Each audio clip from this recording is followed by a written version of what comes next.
Alright, time to unbox the new computer.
So I ended up purchasing the Lenovo Legion 5 gaming laptop.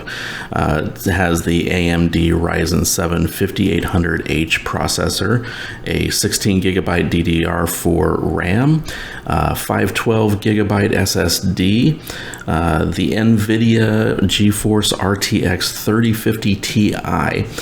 This computer is a good middle range. It's actually one of the best middle range computers you can get for doing video editing, photo editing, and gaming, because I like to do all those things, but of course I've kind of gotten out of gaming as much as I used to.